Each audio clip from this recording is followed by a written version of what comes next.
What happens when the music industry tries to turn two powerful women into enemies, but they refuse to play along? For 15 years, Beyoncé and Taylor have supported each other while the world waited for them to fight. Two fans, one black, one white, discovered this wasn't just about music, it was about rewriting the rules. September 13th, 2009, the MTV Video Music Awards. If you're old enough to remember that night, you know exactly what moment we're talking about. Taylor Swift, 19 years old, in a sparkly dress, had just won Best Female Video for You Belong With Me. She was giving her acceptance speech when Kanye West walked on stage, took the microphone and said, "I'ma let you finish, but Beyoncé had one of the best videos of all time." The camera cut to Beyoncé. She looked mortified. Taylor stood there, speechless. The crowd booed. And in that moment, the music industry got exactly what it always wants. A narrative. Two women, one winner, one loser. A rivalry ready to be manufactured, packaged and sold. Except Beyoncé refused to play along. Later that night, when Beyoncé won Video of the Year, she called Taylor back on stage. "I want Taylor to come out and have her moment," Beyoncé said. Taylor came up, clearly still shaken, and Beyoncé let her finish the speech that had been interrupted. It was a small gesture that could have been just good manners, but it was more than that. It was Beyoncé saying, "We're not doing this. We're not enemies. We're not rivals. We're artists, and we support each other." The internet didn't get the memo. For the next 15 years, the Beyoncé and Swifties would be positioned as natural enemies. Different music, different audiences, one Rs and B, one country turned pop, one black, one white. The media wrote endless articles comparing them, ranking them, asking fans to choose sides. Social media turned it into a war. Who's more successful? Who's more talented? Who's the real queen? The only people not fighting were Beyoncé and Taylor themselves, but most fans didn't notice. They were too busy defending their favorite, attacking the other, proving their artist was better. The rivalry wasn't real, but the fight was. Keisha Washington was 12 years old in 2009. She was a Beyoncé fan, had been since Destiny's Child. She watched the VMAs that night and saw Beyoncé's grace, saw her give Taylor that moment back. Keisha thought, "That's my queen. That's what black women do. We're gracious, even when we don't have to be." But Keisha also absorbed the narrative that came after, that Taylor fans were basic, that country music was white music, that Beyoncé and Taylor occupied different worlds that shouldn't overlap. When her white friends at school started talking about Taylor Swift, Keisha would roll her eyes. "Beyoncé's better," she'd say. Not because she disliked Taylor.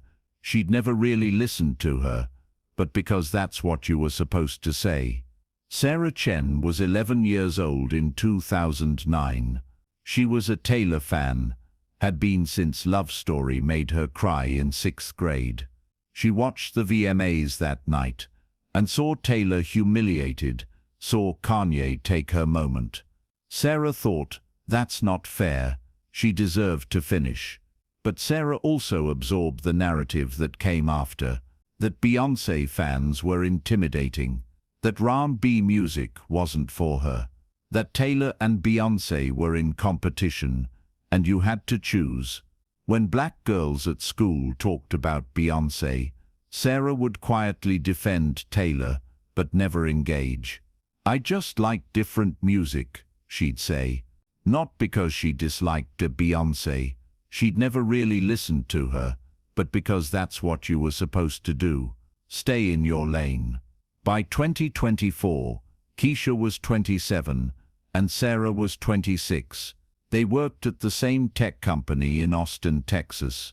They'd been work friends for 2 years, ate lunch together, grabbed coffee, talked about their lives. But they'd never talked about music. Not really, because Keisha's desk had Beyoncé photos, and Sarah's phone case was Taylor Swift lyrics. And some unspoken rule said that meant they were on opposite sides. In spring 2024, Keisha bought tickets to the Renaissance Tour film premiere. Sarah bought tickets to the Eras Tour when it came to Texas. They mentioned it to each other, casually. "Cool," Keisha said. When Sarah showed her tickets. "Have fun," Sarah said. When Keisha mentioned the premiere, both meant it. Neither said more. Then one day at lunch, Keisha was scrolling through her phone and laughed at something. "What?" Sarah asked. "Just this tweet," Keisha said. "Someone saying Beyoncé and Taylor should do a song together, and the replies are all they hate each other, and that would never happen." "Do they?" Sarah asked. "Hate each other?" Keisha paused. "I mean, I don't know. The fandoms do. But do they?" Sarah pressed. Keisha thought about it. "Actually, I don't think they've ever said anything bad about each other. Ever." Sarah pulled out her phone and started searching. 5 minutes later, they had a list. 2009. Beyoncé gave Taylor her moment back at the VMAs. 2010. Taylor thanked Beyoncé publicly for her grace. 2015. When Taylor had her moment with Kanye again, Beyoncé stayed neutral, didn't take sides. 2016.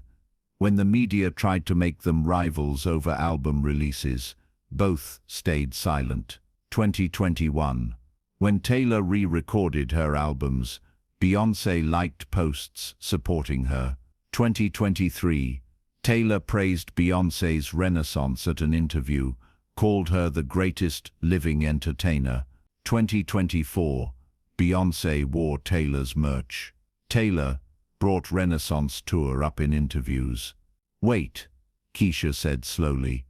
"They've been supporting each other this whole time, while everyone else fought about them," Sarah said. They looked at each other, and something clicked. The next week, they did something crazy. Sarah bought a ticket to see Renaissance with Keisha. Keisha bought a resale ticket to Eras Tour and went with Sarah. They decided to actually listen to each other's music, instead of assuming it wasn't for them. Sarah listened to Lemonade and cried at the poetry, the pain, the power of black womanhood she'd never tried to understand. Keisha listened to Folklore and discovered storytelling that reminded her why she fell in love with music in the first place. They weren't comparing, they were just listening. At the Renaissance film, Sarah watched Beyoncé command a stage with a level of artistry that took her breath away. She watched the crowd, mostly black women and queer people, sing every word with a joy and freedom that made her tear up. She'd been missing this celebration, this power. At the Eras Tour, Keisha watched Taylor connect with 70,000 people through vulnerability and storytelling. She watched the crowd, mostly young women of all races, scream lyrics about heartbreak and healing. She'd been missing this too, this emotion, this catharsis. After both shows, they sat in Sarah's car and talked for 3 hours. "I've been an idiot," Keisha said. "I've spent 15 years thinking Taylor wasn't for me because, what? Because the internet said so, because she's white. But I love storytelling. I love lyrics. Why did I decide her music wasn't for me before I even listened?" "I did the same thing," Sarah admitted. "I never listened to Beyoncé because I thought her music was for other people, like I wasn't allowed. But why? She's incredible. Her artistry is insane. Why did I wait this long?" "Because we were taught to choose," Keisha said. "The industry, the media, the internet, they all told us we had to pick a side, that there wasn't room for both, that supporting one meant rejecting the other. But Beyoncé and Taylor never said that," Sarah pointed out. "No," Keisha agreed. They never did. They started researching deeper. What they found was a pattern that went way beyond Beyoncé and Taylor. The music industry has always pitted women against each other. Madonna versus Cyndi Lauper, Britney versus Christina, Mariah versus Whitney. Over and over the narrative was the same: two talented women can't coexist. Someone has to be better. Someone has to lose. But increasingly the artists were refusing to play. Beyoncé and Taylor were just the most visible example. They'd spent 15 years supporting each other quietly, while the world tried to make them fight. They'd never taken the bait, never said anything negative, never engaged with the rivalry narrative. They just kept making art and supporting other women. This isn't just about them, Keisha realized. This is about all of us, about how we're taught that women are in competition, that there's only room for one queen, that supporting one woman means tearing another down. And about race, Sarah added carefully. Can we talk about that? We need to, Keisha said. They talked about how the Beyoncé-Taylor narrative had racial undertones, how black artists are often positioned as threatening to white artists, how white fans are encouraged to stay in their lane, how the industry profits from racial division in music, how Beyoncé and Taylor supporting each other was actually radical, not because cross-racial friendship should be radical, but because the industry works so hard to prevent it. The fact that we're work friends but never talked about music, Keisha said. That's not normal, that's conditioning.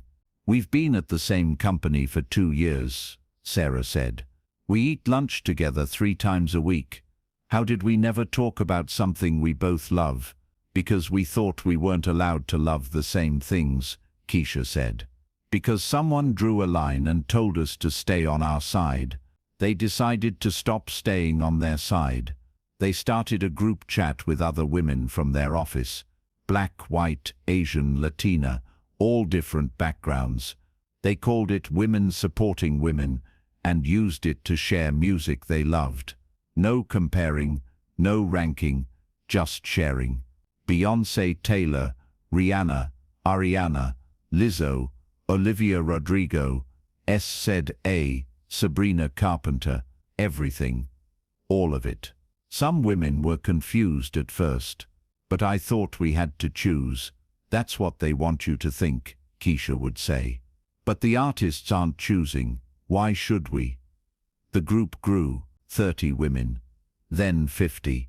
They started doing concert outings together, mixed groups going to different shows. A Beyoncé fan taking her Taylor fan friend to Erase. A Taylor fan taking her Beyoncé fan friend to Renaissance. Not to convert anyone, just to share the joy.